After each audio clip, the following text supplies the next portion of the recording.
사도신경으로 새벽 예배를 시작하겠습니다. 전능하사 천지를 만드신 하나님 아버지를 내가 믿사오며 그 외아들 우리 주 예수 그리스도를 믿사오니 이는 성령으로 잉태하사 동정녀 마리아에게 나시고 본디오 빌라도에게 고난을 받으사 십자가에 못 박혀 죽으시고 장사한 지 사흘 만에 죽은 자 가운데서 다시 살아나시며 하늘에 오르사 전능하신 하나님 우편에 앉아 계시다가 저희로서 산자와 죽은 자를 심판하러 오시리라. 성령을 믿사오며 거룩한 공회와 성도가 서로 교통하는 것과 죄를 사하여 주시는 것과 몸이 다시 사는 것과 영원히 사는 것을 믿사옵나이다. 아멘. 우리 다 함께 찬송가 292장 드리겠습니다. 찬송가 292장입니다.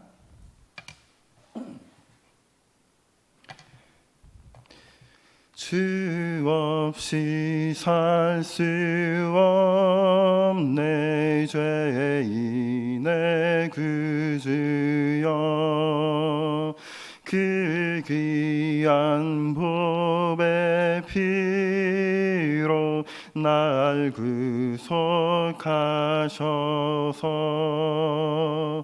그 주의 사랑으로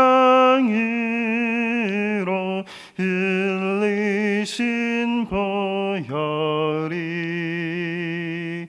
내 소망 나의 위로 내 영광 됩니다. 주 없이 살 수 없네 나 혼자 못 서리 힘없고 부족하며 지혜도 없도다.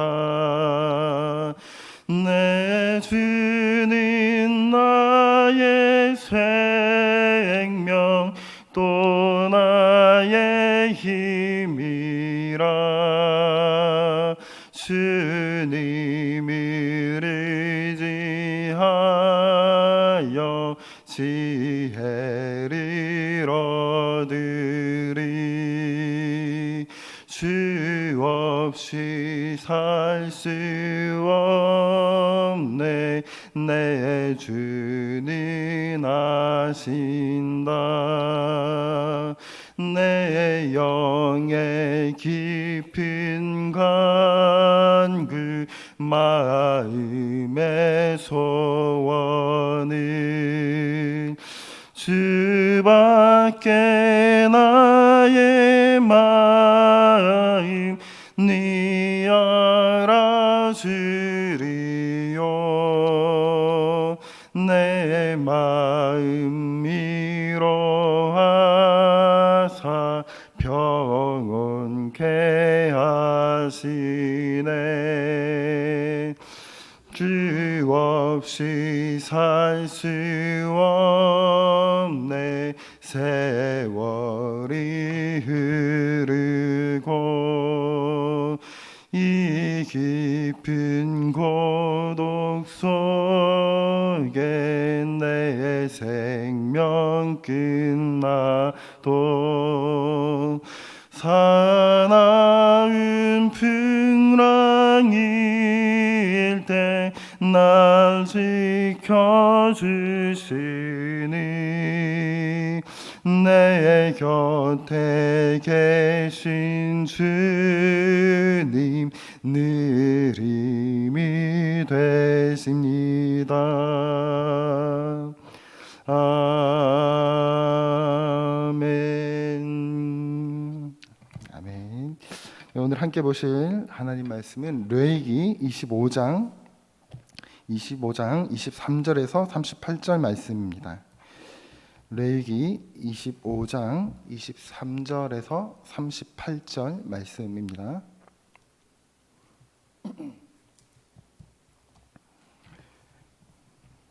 제가 가진 성경으로 구약성경 186쪽입니다. 우리 한 절씩 교독하도록 하겠습니다. 토지를 영구히 팔지 말 것은 토지는 다 내 것임이니라. 너희는 거류민이요 동거하는 자로서 나와 함께 있느니라. 만일 내 형제가 가난하여 그의 기업 중에서 얼마를 팔았으면 그에게 가까운 기업 물을 자가 와서 그의 형제가 판 것을 물을 것이요.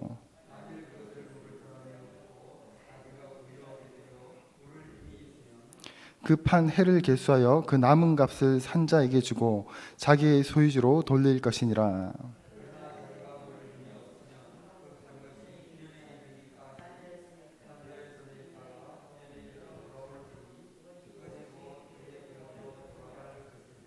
성벽 있는 성 내의 가옥을 팔았으면 판지 만 1년 안에는 물을 수 있나니 곧 그 기한 안에 물으려니와.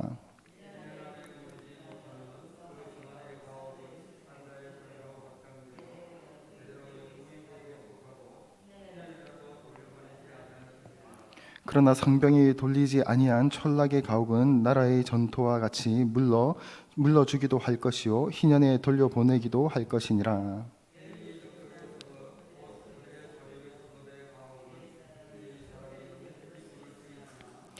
만일 너희 사람이 물으지 아니하면 그의 소유 성읍의 판 가옥은 희년에 돌려보낼지니 이는 너희 사람의 성읍의 가옥은 이스라엘 자손 중에서 받은 그들의 기업이 됨이니라.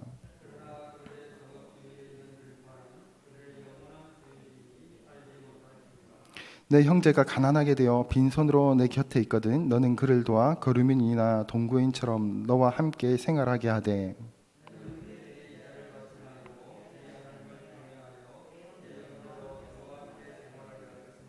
너는 그에게 이자를 위하여 돈을 구워주지 말고 이익을 위하여 내 양식을 구워주지 말라. 나는 너의 하나님이시며 또 가나안 땅을 너에게 주려고 애굽 땅에서 너희를 인도하여 낸 너의 하나님 여호와이니라. 아멘. 할렐루야. 네, 오늘 하루도 하나님의 도우심이 성도님들의 가정과 일터에 충만하시길 바랍니다. 오늘 우리가 계속해서 레위기 25장을 묵상 중에 있는데요. 레위기 25장은 이제 어제 25장 전체와 흐름이 연속성상에서 오늘 함께 말씀 읽었던 토지의 내용도 이해할 필요가 있는데요.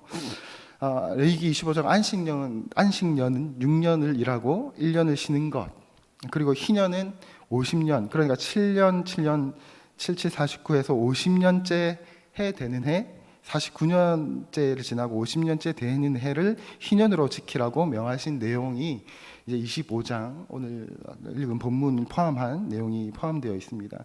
이 두 가지 규례를 비롯해서 이 안식년과 희년과 비례해서 관련해서 우리의 삶에 밀접한 이제 오늘 본문 읽었던 토지 거래에 대해서 담겨 있는 하나님의 마음을 이제 가르쳐주고 있는 본문이다라고 할 수 있습니다. 그리고 끝에 가서는 가난한 형제들을 어떻게 구제할 것인가, 어떻게 도와줄 것인가 하는 것을 다루고 있습니다. 그런데 이 안식일의 초점이 주로 사람에게 포인트가 있다면 안식년의 포인트는 땅에 있습니다. 다 이제 땅을 쉬게 하라는 말씀이죠. 땅을 쉬게 하라. 그런데 하나님께서는 우리에게도 사람에게도 안식이 필요한 것과 같이 땅에도 쉼이 필요하다라고 말하고 있는 것 같습니다. 왜냐하면 사람과 땅의 안식은 필연적으로 연결되어 있기 때문에 그렇죠. 그것은 사람이 쉬어야 땅도 쉬는 것 아니겠습니까? 그래서 사람의 안식과 땅의 안식은 깊은 연관성을 가지고 있습니다.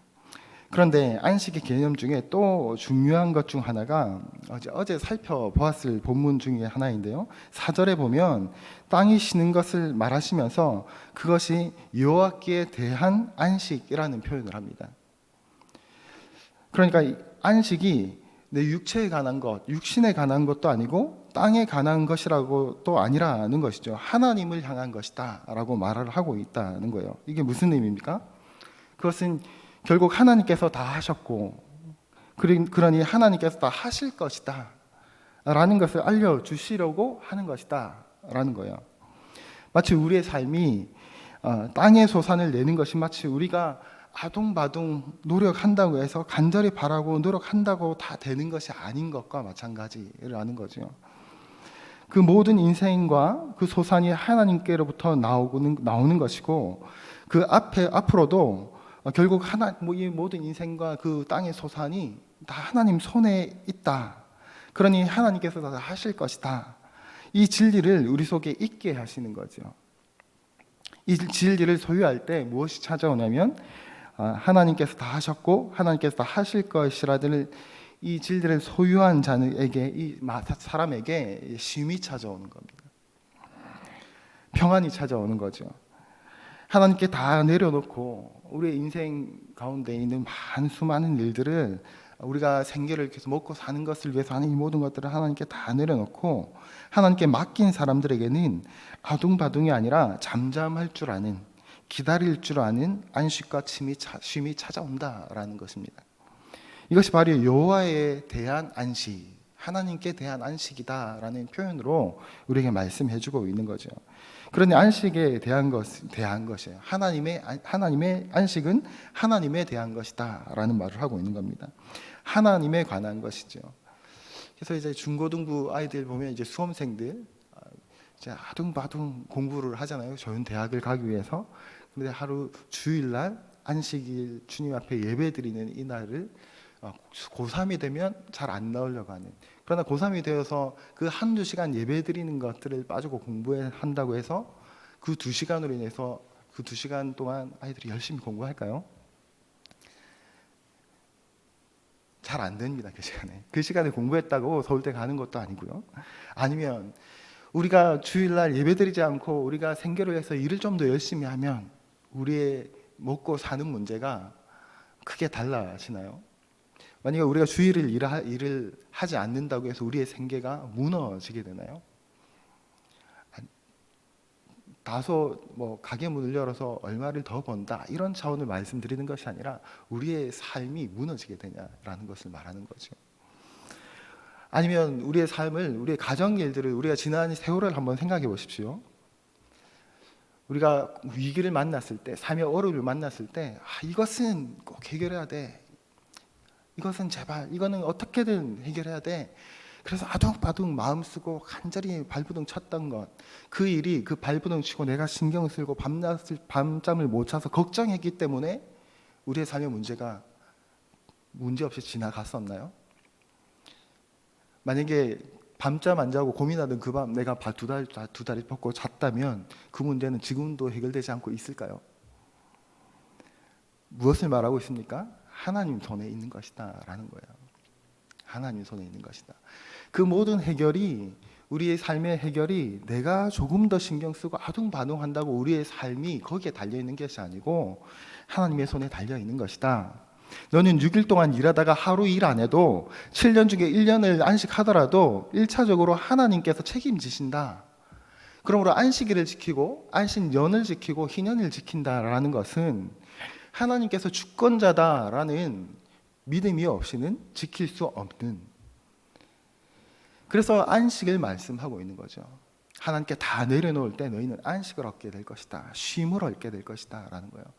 만약에 믿음이 있는 사람이 하나님께 다 내려놓았을 때 하나님께서 다 해오셨고 앞으로도 하실 것이라는 믿음이 있는 사람 가운데 찾아온 그 쉼과 마음의 안전, 평안이 있었다면 우리는 삶을 조금 더 아둥바둥 하는 것을 조금 더 멈출 수 있지 않았을까 하는 생각들을 하게 됩니다.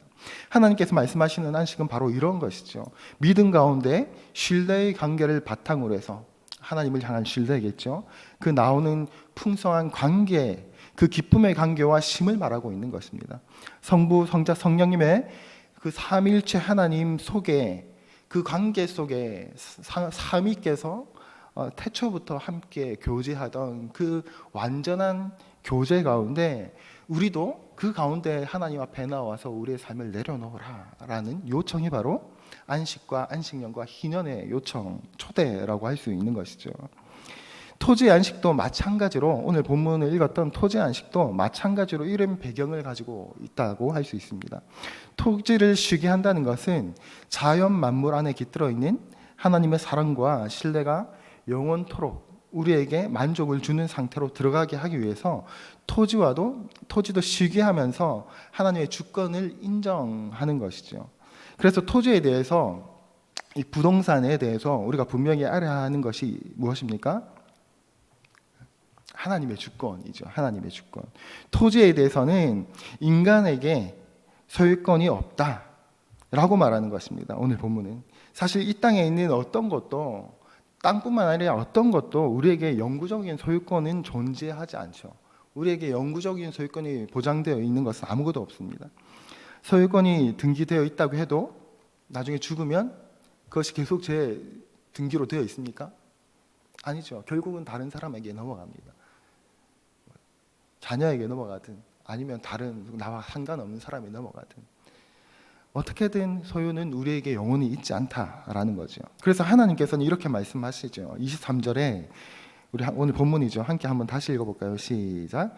토지를 영구히 팔지 말 것은 토지는 다 내 것임이니라. 너희는 거류민이요 동거하는 자로서 나와 함께 있느니라. 이렇게 말씀하시죠. 이 땅의 소유권은 하나님께 있고 우리는 신분적으로 나그네고 하나님과 동거하는 동거인다라는 거예요. 이런 인식을 가지다라는 거죠. 이런 생각들을, 소유권에 대해서 이런 생각을 가지라는 겁니다. 우리가 하나님의 소유권임을 인정하고 우리가 진정으로 우리가 나그네이고 동거인이라는 것을 우리가 받아들이고 인정하고 우리가 하나님과 함께 있는 동거인으로 우리를 인식하는 것 자체가 큰 축복이고 위대한 영광이라는 사실을 인식하는, 그것을 믿는 순간 우리는 하나님의 영원한 가족이 되는 것이죠. 반대로 나그네요 동거인이라는 사실을 인정하지 않고 내가 뭔가를 가지기 위해서 이 땅의 소유권을 주장하려고 하고 소유하려고 욕심을 부리는 순간 하나님과 동거할 수 없다라는 겁니다. 왜 하나님과 동거할 수 없습니까? 하나님 것을 내 것이라고 하는데 하나님과 지금 소유권 전쟁하는 내가 어떻게 하나님과 동거를 할 수 있겠습니까? 하나님과 거할 수 없는 외인이 되어버린다라는 거죠. 영원한 외인. 이 땅에서 우리가 무엇을 소유해야 한다고 할 때 이 소유의 관점이 지금 오늘 말씀하고 있는 이 말씀처럼 이러한 관점으로 이러해야 한다는 것입니다. 그러면서 24절에 이렇게 말씀하시죠. 너희 기업의 온 땅에서 그 토지 무르기를 허락할지니. 여기서 토지를 무른다라는 건요, 값을 주고 해방한다, 회복한다, 회복시켜준다, 뭐 이런 의미인데요. 무슨 말이냐면 전체 이 본문에서 말씀하고 있는 것은 연대 책임을 지는 하나님의 법을 말씀하고 있습니다. 뭐냐면 누군가가 너무 어려워서 가지고 있던 땅, 당시 고대 사회에는, 이 본문 당시에는 이 땅이 생계의 수단이었겠죠. 그래서 이스라엘 백성들에게 원래 족속들마다 땅을 나누어 줬잖아요, 그렇죠? 그 땅을 소유가 있는데 그 땅을 파는 경우, 또 당시 지금처럼 땅이 없어도 다른 직업을 가져서 살 수 있는 상황이 아닌, 이 땅이 있어야 살 수 있는 그 시대에 땅을 판다는 것은 무엇을 의미하겠습니까? 땅을 내 소유해서 다른 사람에게 내어놓아야 하는 상황. 그만큼 생계를 지금 담보를 해야 될 만큼 가장이 어렵다는 얘기겠죠. 그렇다면 너희는 이런 상황이 발생을 한다면 너희는 함께 책임을 지라 하는 거예요. 연대 책임을 져라. 누구한테 말하고 있냐면 가족이 없으면 좀 더 가까운 친척들, 손수가 가까울수록 순서대로 그 책임을 지어주면서 함께 그 고통을 감당하고 회복할 수 있도록 같이 책임을 지어줘라 라고 말씀하고 있는 거예요. 같이 연대 책임을 져라 라는 말씀하고 있는 거죠. 그런데 회복할 힘도 없고 옆에서 아무리 좀 도와주려고 해도 아예 회복할 힘도 없고 도울 가족도 없다면 50년이 될 때까지 기다리면 희년에 50년째 되는 해에 원래 가지고 있던 그 땅을 다시 돌려받도록 하는, 그러니까 처음부터 다시 시작할 수 있는 은혜를 베풀도록 하신 것이죠. 그것이 희년입니다. 애초에 그 땅을 사온 사람은 49년 동안 그 땅으로 인해서 먹고 살았으니까 처음에 너가 지불했던 그 대가는 49년 동안 그 땅으로 있어서 한 것으로 너는 족하다. 그러니 다시 시작할 수 있도록 베풀어라, 나누어라, 돌려주어라 라는 것이죠. 그리고 25절에서 28절입니다. 한번 다시 같이 한번 읽어보겠습니다. 25절에서 28절 시작. 만일 내 형제가 가난하여 그의 기업 중에서 얼마를 팔았으면 그에게 가까운 기업 물을 자가 와서 그의 형제가 판 것을 물을 것이요 만일 그것을 무는 사람이 없고 자기가 부유하게 되어 물을 힘이 있으면 그 판 해를 계수하여 그 남은 값을 산자에게 주고 자기의 소유지로 돌릴 것이니라. 네, 그러니까 이 이전의 규정을 지금 이 땅에 적용하면 정직하게 계산해서 사고 팔아야 한다는 것이죠. 생각해 보면 당시 고대 사회의 땅은요, 방금 말한 것처럼 유일한 생계 수단이 되는 길이었을 텐데 이 땅을 판다는 것은 정말 힘들기 때문에 팔았다는 거죠. 이것을 너희가 도우라고 말씀하고 있는 본문입니다. 그래서 가족이 책임지고 더 가까운 친척들을 책임지게 하라라는 말씀이죠. 이것이 하나님의 마음이 오늘날 만약에 우리가 살고 있는 이 땅, 이 시대에 함께 남아 있다면 얼마나 좋을까 하는 생각들을 할 수밖에 없는 우리가 살고 있는 이 시대인 것 같다는 생각을 하게 됩니다. 얼마나 우리가 살아가고 있는 이 땅은 잔혹합니까? 우리가 겪고 있는 자본주의는 무서운 제도입니다. 가진 자들에게는 너무 편한 세상이지만 가지지 못한 자들에게는 얼마나 무자비하고 잔혹한 세상인지 모릅니다.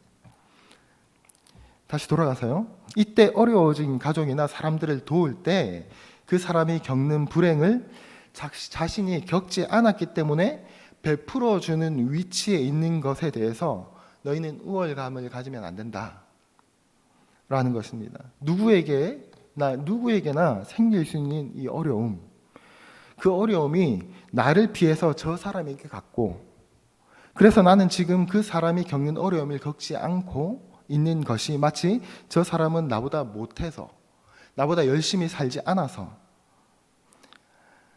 내가 뭔가를 잘해서 나는 지금 이렇게 살 수 있고 저 사람은 뭔가 열심히 안 살았기 때문에 가지지 못한 것이야 라고 생각해서는 안 된다라는 말을 하고 있는 겁니다.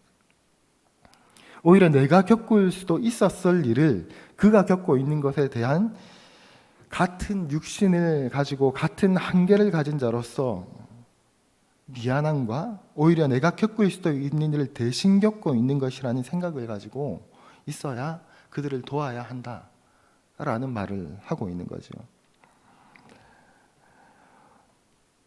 지금 오늘날 세상도 지금 이제 얼마 전에 내렸던 사실 비 때문에 너무나 마음 아픈 일들이 많이 벌어졌죠. 그래서 반지하 논쟁이 벌어졌는데요. 인터넷을 보면 하나님 모르는 사람들의 그 말들에 얼마나 많은 잔혹함들이 들어있는지 모릅니다. 하나님을 알지 못하는 사람들의 그 잔혹함, 자신들이 겪지 않은 이 불운이 마치 자신이 열심히 살았기 때문에, 자신이 이런 해를 피해갈 수 있는 능력을 가졌기 때문이다라고 교만한, 하나님을 알지 못하는 사람들은 그 위치를 자기가 잘나서 가진 위치다라고 생각을 하며 살아가는 것이죠. 하나님을 알지 못하는 사람들이 그 세계관과 가치관이 얼마나 어리석고 교만하고 무자비한지 모릅니다. 오늘 본문을 보면요, 토지뿐만 아니고 가옥, 부동산 거래에 대해서 언급하고 있는데요. 29절에서 34절 본문을 보면 한마디로 요약하면요, 사람들이 몰려드는 성안, 그러니까 그 성안과 성 바깥에 있는 촌락 가옥에 대해서 약간의 말을 하고 있는 것을 볼 수 있습니다. 그러니까 성 바깥에 있는 촌락 가옥에 대해서는 약간의 자본주의적 논리를 허용하기도 합니다. 그런데 성 안에 있는 가옥들, 그러니까 사람들이 많이 살고자 하는, 많이 몰려드는 그런 땅에는, 그런 집들이나 가옥들에는 어떤 특정한 사람이 독점할 수 없게 하나님께서 제도를 명하십니다. 그리고 그것을 팔았으면 1년 안에는 물을 수 있는데 그것이 안 된다면 영구적으로 소유권을 잃게 만드셨습니다. 그런데 성 밖의 부동산은요, 팔아도 갚으면 다시 가져올 수 있고요, 그리고 희년에는 다시 돌려받을 수 있습니다. 그게 무슨 말입니까? 절대로 그 한 가족, 그 성 밖에 있는 땅들은 한 가족에 있어서 그 땅이 그 가족 가문을 통해서 계속해서 이어지도록 하셨다라는 거죠. 동시에 레위 족속에게는 성 안에 있든 성 밖에 있든 레위 족속이 가난해져서 판다면 레위 족속도 제사장도 가난할 수 있지 않습니까? 그래서 땅을 판다면 언제든지 다시 사올 수 있다. 그런데 성 안이든 성 밖이든 그렇게 할 수 있도록 하셨습니다. 왜냐하면 왜 레위 족속들에게는 그렇게 했냐면 레위 족속들은 제사를 지내는 자들이었기 때문에 성 안에도 존재해야 했고 성 밖에도 존재해야 했기 때문에 처음에 주셨던 그 땅에서 하나님께서 주셨던 그곳에서 계속해서 거할 수 있게 하여야 했기 때문에 그랬습니다. 나름대로 특권이겠죠. 그러나 절대 의무도 존재하죠. 그곳에 예배를 책임져야 하는 의무가 있었겠죠. 제사를 책임져야 했습니다. 그래서 그들은 거주 이전의 자유가 없었죠. 무조건 거기서 살아야 했습니다. 정리하겠습니다. 오늘 말씀을 정리하겠습니다. 이렇게 매매가 반복되고 하다가 이제 회복하기 어려울 정도로 어려운 이런 토지와 또 가옥 때문에 회복하기 어려울 정도로 어려운 형제가 생기게 되면요, 그때 형제나 이웃은 그를 도와서 거류민이나 동거인처럼 함께 생활할 수 있도록 받아줘야 한다 라는 말씀을 하고 있죠. 35절 말씀입니다. 내 형제가 가난하게 되어 빈손으로 내 곁에 있거든 너는 그를 도와 거류민이나 동거인처럼 너와 함께 생활하게 하되. 이 돕는다는 것은요, 돈을 빌려주는 것도 포함되는데요, 그때 하지 말아야 할 것이 있는데 그것이 뭐라고 우리가 함께 읽었었죠? 그 돈을 빌려주는 것을, 그 어려운 지체들을, 형제들을 향해서 돈을 빌려주는 것들을 통해서 이윤을 추구하지 말라라는 겁니다. 36절에 보면 이자를 받지 말라는 것이죠. 그러니까 돌려받을 생각하지 말고 빌려줘라는 거예요.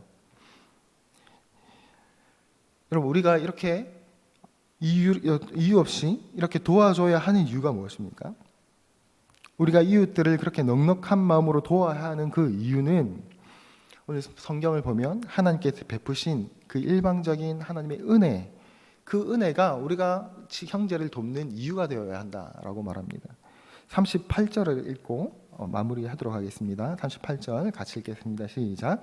나는 너희의 하나님이 되며 또 가나안 땅을 너희에게 주려고 애굽 땅에서 너희를 인도하여 낸 너희의 하나님 여호와니라. 아멘. 그러니까 내가 너희를 인도하여 냈고 그 땅도 너희에게 거저 주었고, 너희가 지금 나로 인해서 자유인으로서 너희는 이 땅에서 소산을 먹고, 그렇죠? 말씀드린 것처럼 안식, 이 소산도 너희가 열심히 해서 지금 먹는 게 아니라 내가 베푸는 은혜 가운데서 그 소산을 너희가 먹고 살아가고 있는데, 뭡니까? 너희가 내 은혜 가운데 거저 받았는데 당연히 너희도 거저 주어야 할 것이다 라는 말을 하고 있는 거죠. 너희가 너희 형제들을 책임져야 할 것이다 라는 말을 하고 있는 거죠. 이렇게 할 수 있으려면 어떻게 해야 됩니까? 하나님의 주권을 인정하는 사람만 이렇게 살 수 있다라는 겁니다. 안식하는 사람들, 우리가 안식일을 지키는 것, 우리 어제 말씀도 안식에 대한 말씀을 들었죠. 안식일을 지키는 것도, 안식년을 지키는 것도, 내 희년, 내 토지와 내 가옥, 내게 주어진 이 모든 것이 하나님께서 주신 것이다. 내 삶의 생계가 내 노력에, 내 근심과 걱정과 애씀에 달려 있는 것이 아니라 하나님 손에 달려 있는 것이다 라는 것을, 그 하나님의 주권을 인정하는 사람만이 희년을 지킬 수 있고 안식년을 지킬 수 있고 안식일을 지킬 수 있습니다. 그리고 이 형제를 거저 받았으니 거저 주는 행위로 하나님의 마음을 행할 수 있다라는 것이죠. 그 안식 속에 있느냐 하는 것에 따라 우리의 삶의 태도와 모습은 달라진다라는 겁니다. 말씀대로 살 수 있느냐 없느냐가 하나님의 안식이 우리 안에 존재하느냐 존재하지 않느냐, 하나님의 주권을 인정할 수 있느냐 인정하지 못하느냐. 그래서 하나님을 믿는다라고 하는 수많은 그리스도인들이 삶의 모습을 보면 어떻습니까? 많은 그리스도인들이 교회는 나오지만 그의 삶의 모습은 하나님의 주권을 인정하지 않는 삶의 모습들을 살아가는 사람들이 많이 있죠.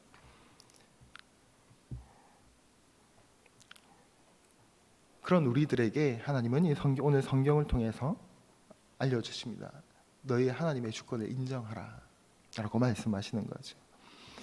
오늘 이 말씀을 품고 우리가 한 주간 그리고 또 우리의 삶을 살아갔으면 좋겠다라는 생각이 듭니다. 우리의 삶이 주님 손에 있습니다. 우리의 걱정은 우리의 삶을 지켜주지 않습니다. 하나님께서 우리의 삶을 인도하실 것입니다. 함께 기도하겠습니다. 아버지 하나님, 오늘 이 새벽에 주님께서 우리의 삶의 주권자 되심을 인정하며 이 기도의 자리로 나왔습니다. 이 기도의 자리를 시작하여 또 우리의 오늘 하루와 한 주간을 살아내게 하시고 우리의 삶을 살아내게 하여 주옵소서. 하나님, 우리의 걱정 속에 우리의 삶이 달린 것이 아니라 하나님의 손에 우리의 삶이 있다는 것을 인정하며 주님 앞에 올려드리는 우리 온 교우들 될 수 있도록 축복하여 주옵소서. 감사드립니다. 이 모든 말씀 예수 그리스도의 이름으로 기도드립니다. 아멘. 우리 말씀